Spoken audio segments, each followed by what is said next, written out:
विनम्रता आणि अहंकार. एका दाट जंगलात एक उंच आणि भव्य वटवृक्ष होता. त्याची मुळे खोलवर पसरलेली होती आणि फांद्या आकाशाला भिडणाऱ्या होत्या.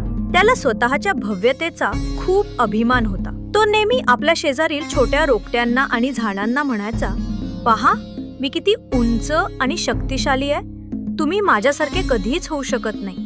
शेजारीच एक नाजूक पण हिरवीगार वनस्पती होती, जिचे नाव होते मालती. मालती साधी आणि विनम्र होती.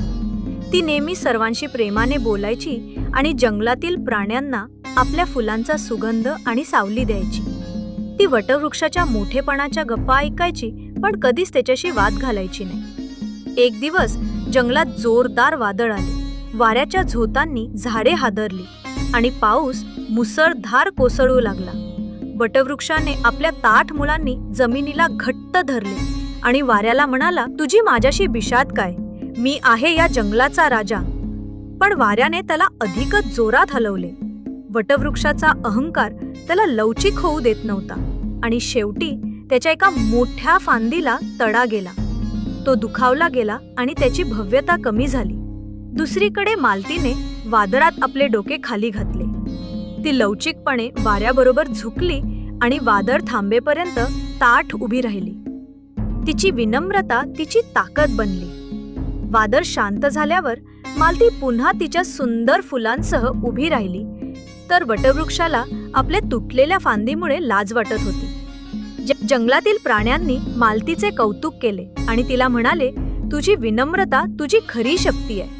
वटवृक्षाने हे ऐकले आणि त्याला आपल्या अहंकाराची चूक समजली. त्याने मालतीकडे पाहून म्हटले, मी माझ्या अभिमानामुळे तुटलो, पण तुझ्या विनम्रतेने तुला वाचवले. आजपासून मी तुझ्याकडून शिकेन. स्वामी सांगतात, विनम्रता माणसाला संकटात लवचिक आणि मजबूत बनवते, तर अहंकार त्याला कठीण परिस्थितीत तोडून टाकतो. विनम्रता आणि अहंकार एकत्र राहू शकत नाही, कारण एकाचा स्वभाव दुसऱ्याला नष्ट करतो. तर मंडळी, स्वामी समर्थांच्या अद्भुत, प्रेरणादायी आणि बोधपर कथा ऐकून मनाला शांती आणि भक्ती दोन्ही मिळते. अशाच कथा दररोज ऐकण्यासाठी अनंत कोटी ब्रह्मांड नायक या आपल्या चॅनेलला आजच सबस्क्राईब करा. स्वामी भक्त असलेल्या आपल्या आप्तेष्टांनाही या कथा शेअर करा, जेणेकरून त्यांनाही स्वामींची कृपा लाभो. कथा आवडली असल्यास एक प्रेमाचा लाईक नक्की द्या. श्री स्वामी समर्थ. जय जय स्वामी समर्थ.